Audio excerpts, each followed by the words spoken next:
Ja, hallo Leute, willkommen bei Bushcraft and Nature. Wie im letzten Video schon angekündigt, möchte ich euch heute mal meine aktuelle Ridgeline vorstellen. Die hat sich nun über die Jahre ganz schön gewandelt. Also das heißt, ich habe immer mal wieder Verbesserungen vorgenommen, andere Ideen eingebracht. Mittlerweile mache ich auch diese Bushcraft Seilspanner, die Hölzchen, anders, also das heißt nicht ganz anders, aber ich bearbeite sie anders und günstiger. Ja, das sind so Erfahrungen, die jetzt so über die letzten Jahre entstanden sind. Und auch vielen Dank an meine Abonnenten. Ich habe da auch noch einen sehr super wichtigen Input bekommen. Deswegen habe ich auch noch mal was abgeändert. Das ist ganz toll. Ja, dann würde ich sagen, fangen wir doch mal an. Ich zeige euch jetzt erstmal die alte Ridgeline und was sich so alles geändert hat. Ja, für alle, die sich noch erinnern können, so in etwa sah mal die erste Ridgeline aus. Es gab da noch eine kleine Änderung, und zwar hatte ich dieses Seil hier länger geführt und habe da noch mal einen extra Knebel dran befestigt gehabt, um das Ganze dann hier am Ende zu fixieren. So, da bin ich jetzt mittlerweile von weg, weil ich mache mir jetzt eigentlich nur noch eine Sorte von diesen Seilspannern, und zwar hier die mit den gelochten Hölzchen. Der Grund ist ganz einfach. Ich hatte das Holz damals hier befestigt, damit das nicht die Ridgeline runterrutscht, wenn man das am Baum oben anbindet. Also ungefähr, machen wir es mal so, und dann fällt es auf den Boden. Ihr habt dann hier oben die Schlinge und müsst euch dann bücken. Und deswegen hatte ich das Stück hier befestigt. Jetzt habe ich aber mittlerweile festgestellt, dass man das ja wunderbar auch hier mit diesem Prusik sichern kann oder sich selber sichert, sogar durch den Prusik.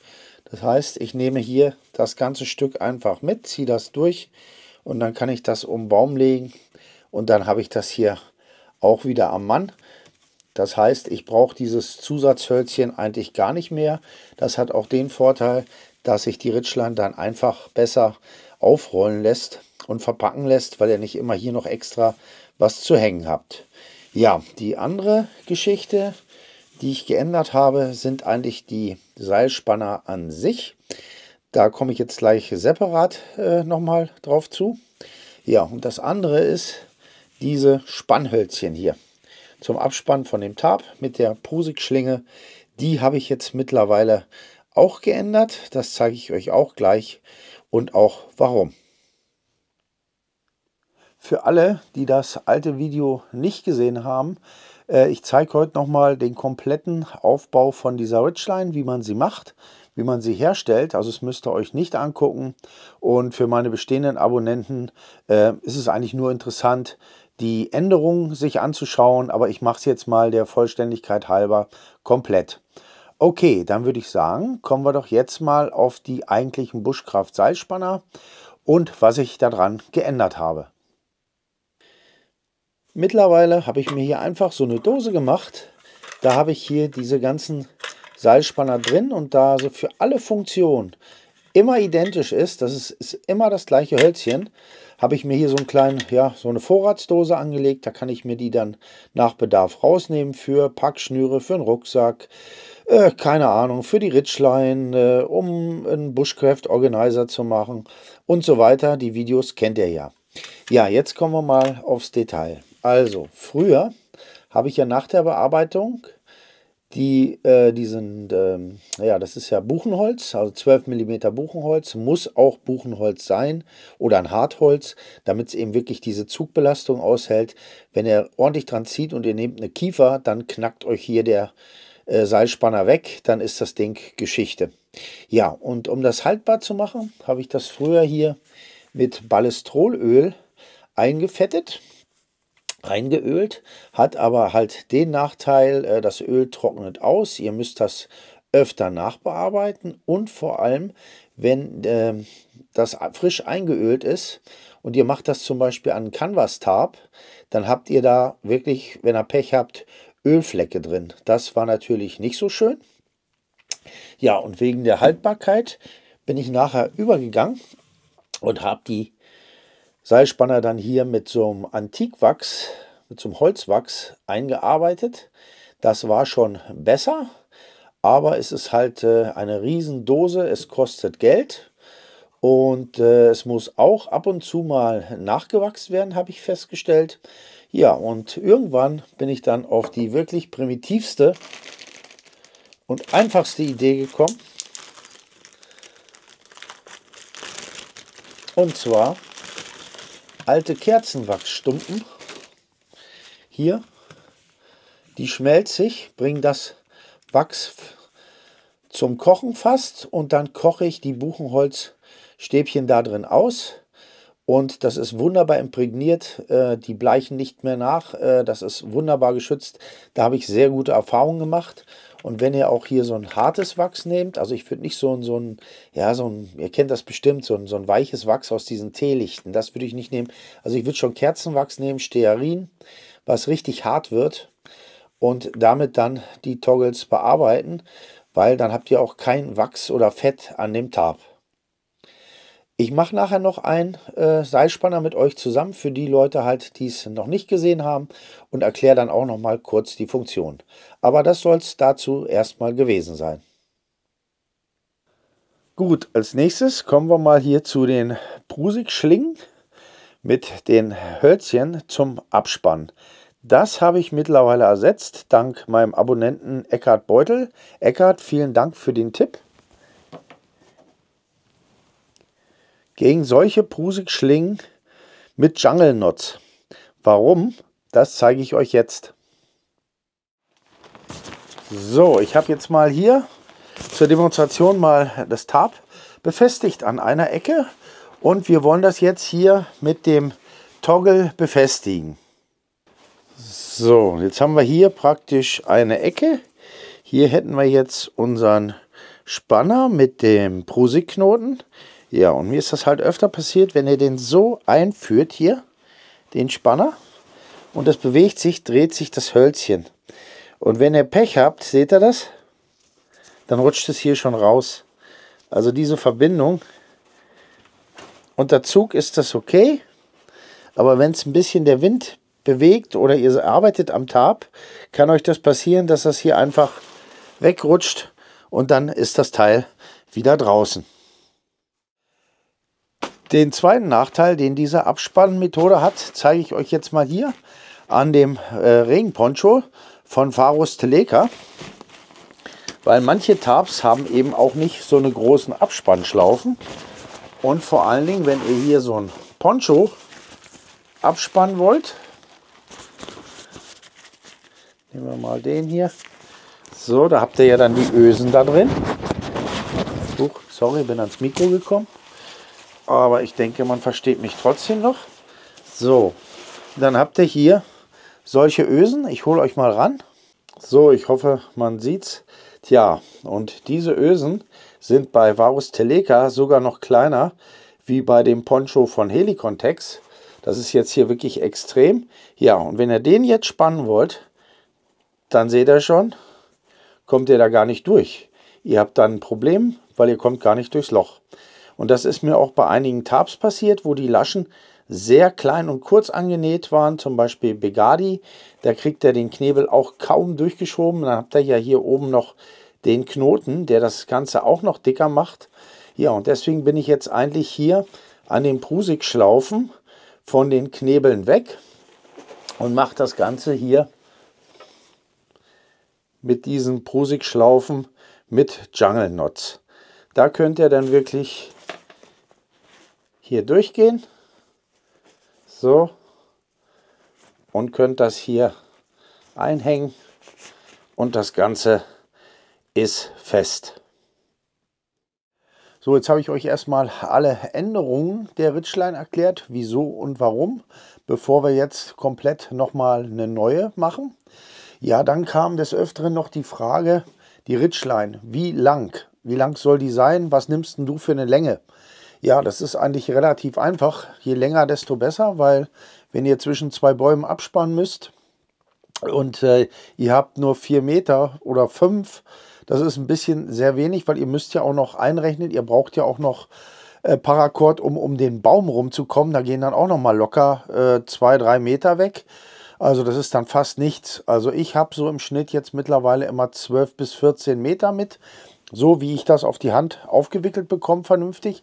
Ist natürlich klar, je länger ihr die Ritschlein macht, desto mehr müsst ihr das nachher aufwickeln. Also so viel zu den Längen. Ja, dann würde ich sagen, fangen wir doch jetzt mal mit den Bushcraft Seilspannern, mit den Bush-Toggles an und machen uns mal welche. Jetzt zeige ich euch erstmal, was ihr dafür braucht. So, ich zeige euch jetzt am besten mal komplett, was ihr für die ganze Ritschlein braucht und nicht nur für die Seilspanner. Also ihr braucht für die Prusik-Schlingen hier, braucht ihr Bänklein hier. Das ist so eine geteerte Bushcraft-Schnur, wer die nicht kennt. Die ist halt sehr dünn, weil das Problem ist, wenn ihr die Prusik-Schlingen in der gleichen Dicke macht hier wie das 550er Paracord, dann hält das nicht vernünftig. Spätestens wenn es nass wird, fängt das Ganze dann an zu rutschen. Vergesst es, und die Schnur ist auch wirklich super zum Bauen draußen. Also da würde ich lieber investieren. So, dann natürlich 550er Paracord, Farbe nach eurer Wahl. Wie gesagt, so 12 bis 14 Meter für die Ritschlein. Ja, für die Seilspanner oder Bush-Toggles hier so ein Buchen-Rundholz aus dem Baumarkt habe ich das jetzt hier. Ist ein Durchmesser von 12 mm. Wir brauchen eigentlich nur 2 Spanner, das heißt, wir kommen schon mit 8 cm aus. Ja, dann noch irgendwas hier zum Anstechen, zum Entgraten für das Bohrloch nachher hier drin. Ja, und zum Imprägnieren hier einfach altes Kerzenwachs. Gut, dann würde ich sagen, machen wir jetzt als erstes mal die Seilspanner. Dazu zeichnen wir uns jetzt hier einfach 4 cm an und sägen das ab. Ich habe mir das jetzt hier in meinem Schraubstock eingespannt. So, dann suchen wir uns die Markierung 4 cm.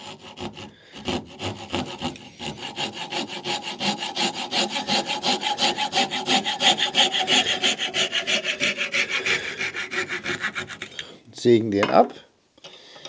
Den nehmen wir gleich als Maß für den zweiten. Da brauchen wir gar nicht weiter anzeichnen. So.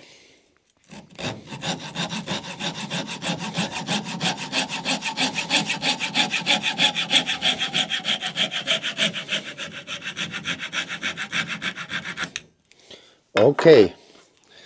Da haben wir unsere 2 Seilspanner. Jetzt nehme ich etwas Schleifpapier hier. So, und breche mal hier die Kanten. Nicht, dass das Holz dann auch splittert beim Bearbeiten. Ich mache das mal so ein bisschen hier an den Ecken rund.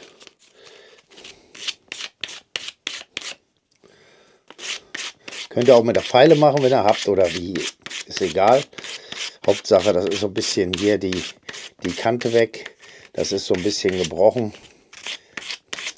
dass wir da nicht hängen bleiben und dass das Ganze glatt wird und wertig. So, jetzt sieht man das schon. So, jetzt haben wir hier unsere beiden Spanner schon fast fertig. Seht das? Jetzt müssen wir eigentlich nur noch in der Mitte ein 5 mm Loch bohren. Das zeichne ich jetzt an und bohre mit dem Holzbohrer ein 5 mm Loch. Ich nehme die Tischbohrmaschine. Man könnte das aber auch genauso gut mit dem Akkuschrauber machen oder mit der Bohrahle. Das ist egal. Hauptsache, ihr kriegt da ein sauberes Loch rein. Was wichtig ist, dass es halt glatt ist, dass das Seil vernünftig laufen kann, dass sich das nicht durchschabt.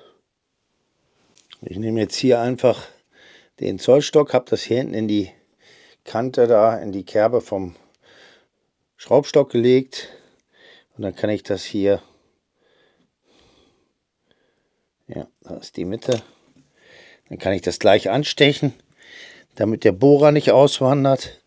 Seht ihr, dann haben wir es hier anmarkiert. Das gleiche mit dem anderen auch noch. 4 cm, die Hälfte 2, logisch. Das mal so ein Stück rüber. So sieht es gut aus. Kann man das auch. So. Okay. Auch markiert. Jetzt können wir das Ganze bohren. Ich spanne das jetzt hier in meinen Schraubstock von der Ständerbohrmaschine. Richte das so ein bisschen in die Mitte aus. So, dann schauen wir mal, ob es passt. Ja. So, und dann mache ich mit dem 5 mm Bohrer da ein Loch durch.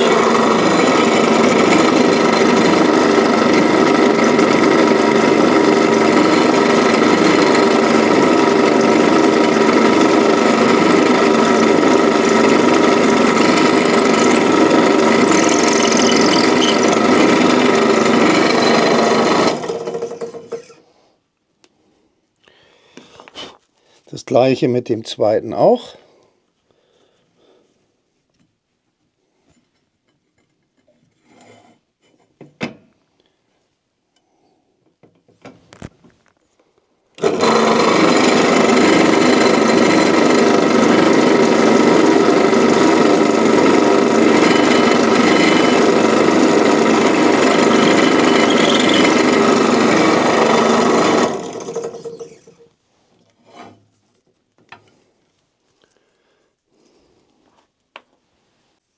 Jetzt nehme ich hier einen Entgrater, mache erstmal hier so grob den Grat weg.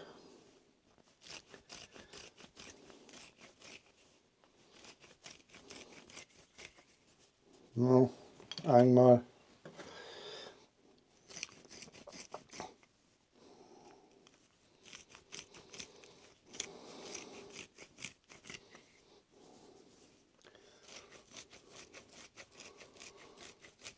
Zweimal. So, und dann kann man das Ganze noch hier ein bisschen mit der Feile bearbeiten, dass man es schön glatt kriegt. Mit der Schlüsselfeile hier, das ist so eine Rundfeile.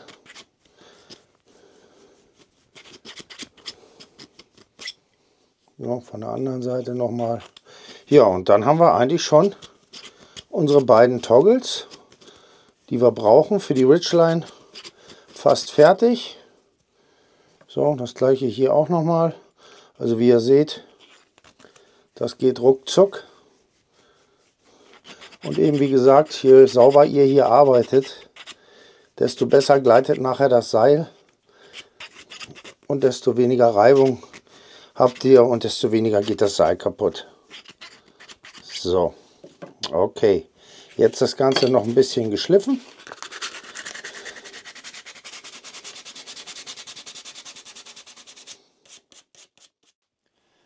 So, ich habe jetzt beide Hölzchen hier schön glatt abgeschliffen, schön rund. Ja, und dann können wir die jetzt eigentlich mit dem Kerzenwachs imprägnieren. Zum Schmelzen von dem Kerzenwachs nehme ich hier einfach so eine alte Fischdose. Da kommen dann die Kerzenstumpen rein. Und zum Aufheizen nehme ich hier den Notkocher M71. Und das mal da drauf.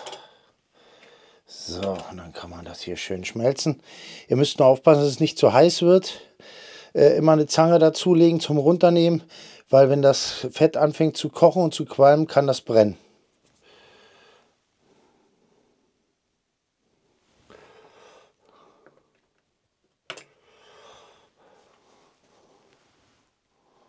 So, jetzt schmilzt schon das Wachs. Jetzt müssen wir noch einen Augenblick warten.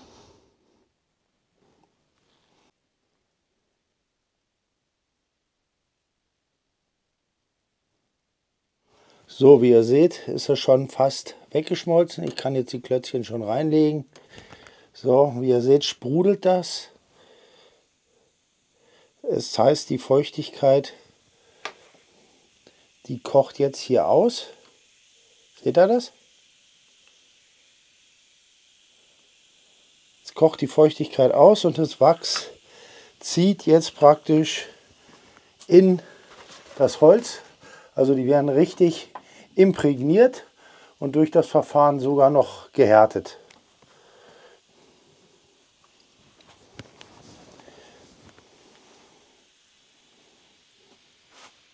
So, ich denke, jetzt können wir das auch schon runternehmen.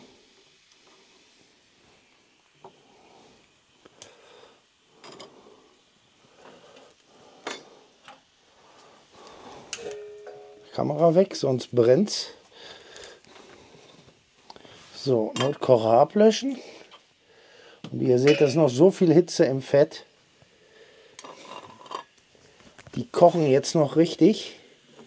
Das lasse ich jetzt mal noch einen Augenblick so. Seht ihr das? Hier richtig aus den Löchern.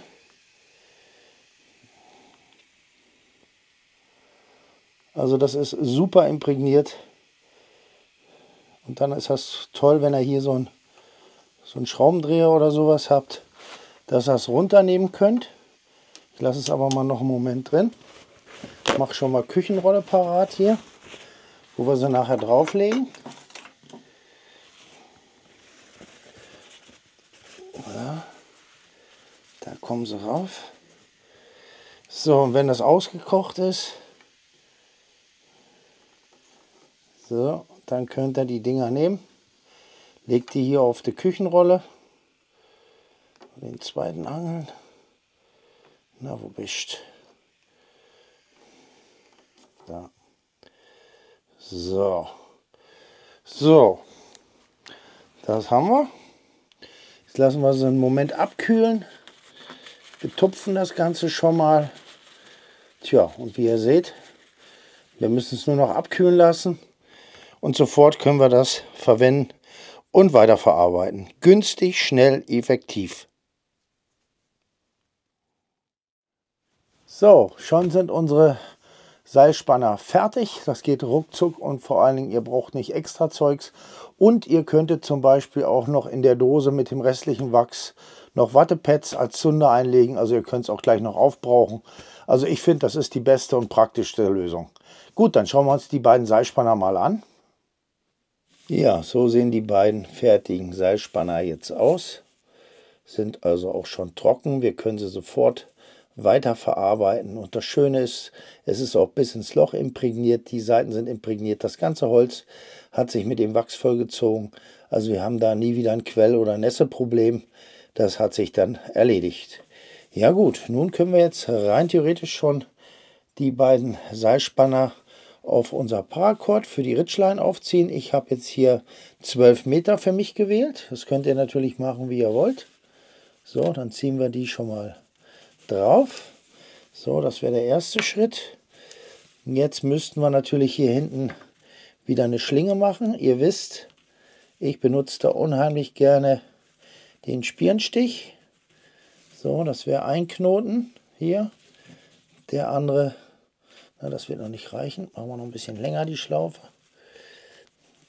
Ja, bisschen mehr. So, denke so. So, und jetzt gehen wir einfach hier mit dem Seil wieder zurück und machen hier nochmal einen Knoten. So, wie ihr seht, ziehen die sich dann so voneinander. So, und schon haben wir unseren Spirnstich. So, das heißt, wir haben den Anfang von der Ridgeline schon fertig. Wir haben unsere Schlaufe mit dem Spirnstich, die beiden Seilspanner. Und jetzt müssten wir eigentlich nur noch am Ende einen Stopperknoten machen, damit uns das Ganze nicht runterrutscht. Ich hole mal das Ende her.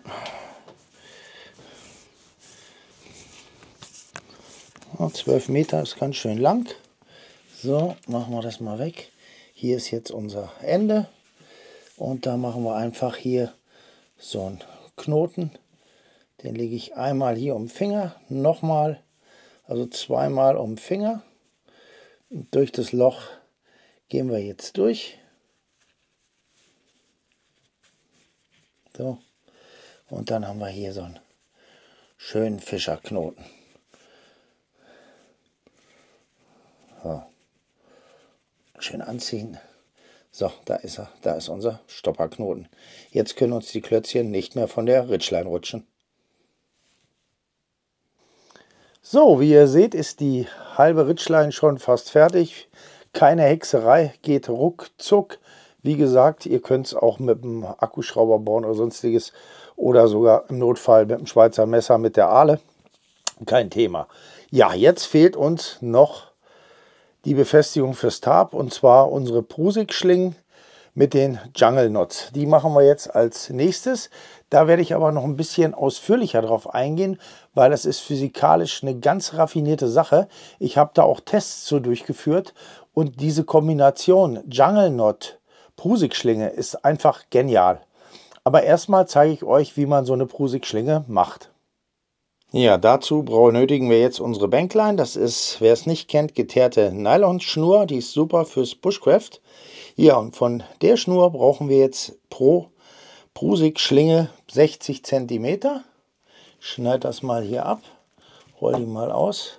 Ich mache jetzt eine, zwei habe ich ja schon fertig. Ich will es bloß mal mit euch zusammen machen. 60 cm. So, die müsst ihr auch nicht sofort hier irgendwie verschmelzen mit dem Feuerzeug, weil das durch das Teer truselt die nicht auf. Ja gut, was machen wir jetzt? Jetzt machen wir einfach das Ding doppelt und machen hier am Ende einen ganz normalen Knoten rein. Doppelt genommen und einen Knoten reinmachen. So, und möglichst am Ende, ich versuche das hier noch ein bisschen anzugleichen, dass ich das ein bisschen, so, jetzt haben wir hier einen Knoten. Die Enden, die können wir jetzt, wenn wir lustig sind, noch ein bisschen verschmelzen mit dem Feuerzeug. So, das reicht. Ich weiß nicht, ob man es auf der Kamera sieht, also da truselt dann nichts mehr auf. Ja, und dann machen wir einfach nochmal einen zweiten Knoten hier in die Schlinge. So. Ungefähr so. Und der sollte sich in etwa 9 cm von oben befinden. Das passt ja schon fast. Guckt. So, das sind 9 cm hier. Ich weiß nicht, ob man es in der Kamera sieht. So. Also dieses Auge hier 9 cm circa. Also es muss jetzt nicht auf einen Millimeter. Das ist nur, dass das nachher vernünftig befestigen könnt. Ja, das ist schon unsere Prusik-Schlinge mit dem Jungle Knot. Das Ende hier, das kommt jetzt praktisch um die Ridgeline. Und das ist hier unser Verschluss. Da haken wir dann hier ein. Und der zieht sich halt dazwischen und dadurch ist das nachher bombenfest auf Zug. So, um euch die Montage von dem Prusik-Knoten zu zeigen, habe ich jetzt mal hier die Ridgeline schon mal gespannt. Habe mir jetzt hier im Schraubstock mal so einen Besenstiel eingespannt. Dann haben wir die Schnur hier auf der Höhe und ich hoffe, ich kann euch das jetzt vernünftig zeigen. So, dann nehmen wir hier unsere Prusik-Schlinge, legen die hier über das Seil, gehen einmal durch, ziehen schon mal ein bisschen und gehen zweimal durch. Das reicht bei der Schnurdicke von der Schlinge. So, jetzt müssen wir das nur noch schön ausrichten, dass der Knoten schön liegt. Da ist er noch über Kreuz. Bisschen Arbeit. So. Zack. Hier ist jetzt unsere erste Schlaufe. Dann machen wir gleich noch den zweiten. Wieder Schlinge. Einmal durch. Bisschen ziehen. Zweimal durch. Und das Ganze wieder anziehen, auslegen, dass es schön parallel liegen hier die Schnüre, das ist wichtig. So, und schon haben wir unsere Prusik-Schlingen mit den Jungle Knots installiert. So, schon ist unsere Ridgeline eigentlich fertig. Wie ihr gesehen habt, geht ruckzuck. Für die neuen Zuschauer, die das ganze Patent noch nicht kennen, mache ich das heute wirklich extrem ausführlich. Also für meine Stammzuschauer wird es wahrscheinlich recht lang sein. Dann spielt einfach vor. Also die Änderungen von dieser Ridgeline, die sind jetzt eigentlich schon geklärt.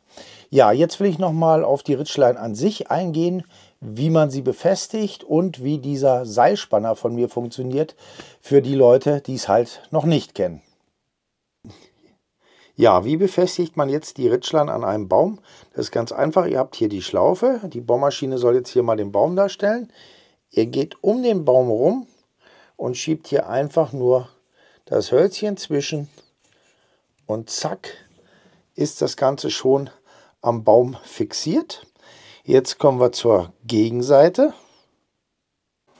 So, das ist die andere Seite. Der Besenstiel soll jetzt hier den zweiten Baum darstellen. Wir gehen also hier mit unserem Seil und dem Spanner um den Baum herum.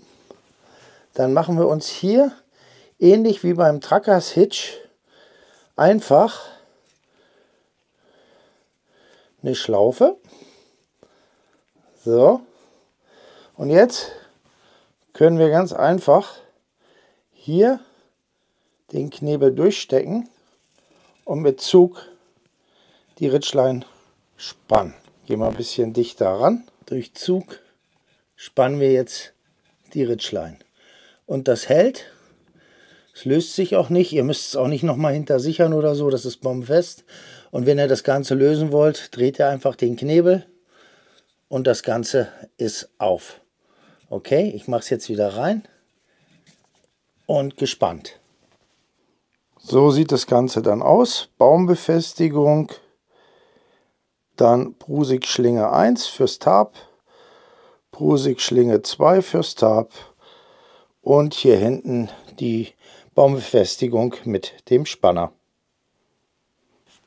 Die Prusik-Schlingen mit den Jungle Knots sind ganz einfach. Hier könnt ihr sie verschieben, ist klar, Prusik. So, jetzt habt ihr hier euer Tarp, geht hier durch, hängt das einfach hier zwischen den Knoten. So, das ist schon bombenfest. Und jetzt könnt ihr das Tarp spannen.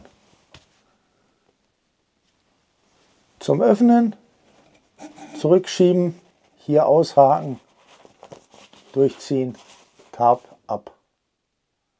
Ja, wie ihr seht, eine super Sache, diese Prusik-Schlingen mit den Jungle Knots. Die Jungle Knots sind nicht auf meinem Mist gewachsen, das will ich hier betonen. Ich habe aber auch nicht mehr herausgekriegt, wer die jetzt wirklich erfunden hat, weil das ganze Netz ist voll damit. Ja, aber auf jeden Fall ist das eine super Sache. Ich habe mich aber noch weiter damit beschäftigt und ich muss sagen, es ist wirklich eine geniale Sache, diese Jungle Knots als Prusik-Schlinge zu benutzen. Und zwar hat das einen physikalischen Hintergrund und den möchte ich jetzt schnell noch beleuchten mit euch. So, ich habe jetzt hier mal einen Kasten hintergestellt, dass man es vielleicht ein bisschen besser sieht. Ja, und zwar geht das um die Zugfestigkeit von dem Ganzen. Weil eigentlich ist ja hier die Schnur viel dünner. Das heißt, ich komme nicht auf die Zugfestigkeit von diesem Paracord. Das Paracord hat ja eine Reißfestigkeit von 250 Kilo, wohingegen hier diese Blankline vom Hersteller mit 159 Kilo bloß angegeben ist. Ich sage mal so, die 159 Kilo würden reichen. Aber natürlich hätten wir hier einen Schwachpunkt. Ja, und das Geniale ist jetzt praktisch hier durch die Verknotung von diesem Prusik-Knoten wird das Seil hier wirklich doppelt geführt. Das heißt, wir haben hier zweimal 159 Kilo. Und da es hier auch fix verknotet ist, haben wir die Zuglast wirklich über die ganze Strecke. Wir haben nirgendwo ein einfaches Seil. Das heißt, wir haben die doppelte Zuglast wie auf dem Paracord fast. So, und wenn ich jetzt das hier einhänge und schließe, dann zieht die Kraft ja auch wieder hier auf den Knoten, der hier verknotet ist. Das heißt, es ist auch hier doppelt. Wir haben überall das doppelte Seil. Das heißt, wir haben also keine Einbußen in der Zugfestigkeit. Und das finde ich einfach genial. Gut, dann werden wir die Ridgeline jetzt mal zusammenlegen. Auch für die Anfänger jetzt nochmal schnell gezeigt, wie man eine Ridgeline richtig aufwickelt, so dass man das auch wieder zügig auseinander bekommt beim Aufbau. Das machen wir jetzt auch noch. Um die Ridgeline vernünftig zusammenzulegen, nehmen wir hier das letzte Hölzchen von dem gespannten Ende, schieben praktisch hier alles zusammen bis vorne zu dem zweiten Klötzchen, da wo die Schlaufe ist. Ja, und dann gehen wir her, hängen uns das hier so über die Hand und machen hier immer über Kreuz die Wicklung. Immer schön Kreuz.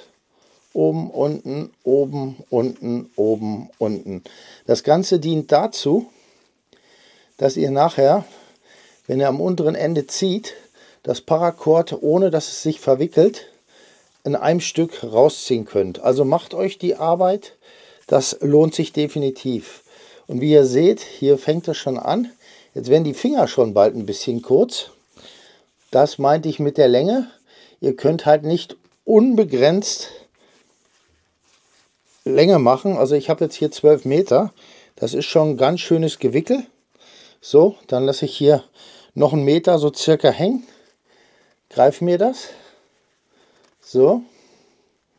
Und dann nehme ich hier das Ende. Gehe einmal hier so rüber. So. Da sieht man schon. Hier ist es jetzt schon umgeschlagen. Und hier wickeln wir jetzt den restlichen Meter hoch. Jetzt bin ich an die Kamera gekommen. Den restlichen Meter Paracord rum. Mit der anderen Hand.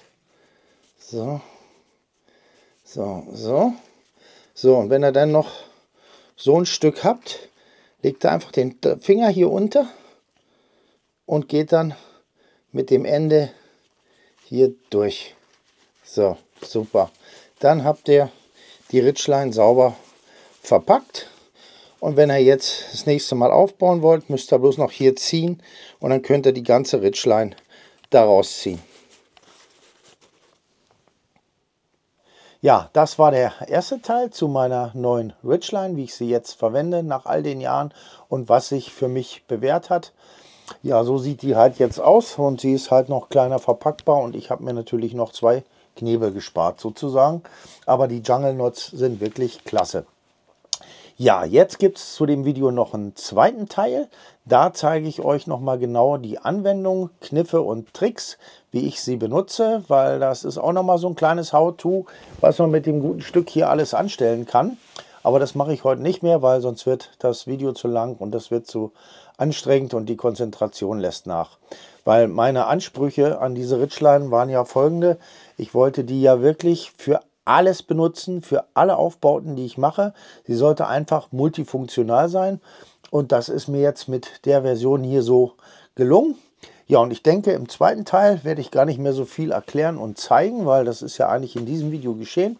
Da werde ich euch einfach mal kurz und knapp die ganzen Aufbauvarianten vorstellen und vielleicht auch mal mein komplettes Paracord-Set, wie ich es jetzt zurzeit verwende. Aber das kommt im zweiten Teil. Ja, dann würde ich sagen, schließe ich das Video an dieser Stelle. Ich hoffe, es hat euch wie immer gefallen, war eine kleine Inspiration. Und wir sehen uns dann bald. Bis zum nächsten Mal, euer Detlef. Tschüss, ciao.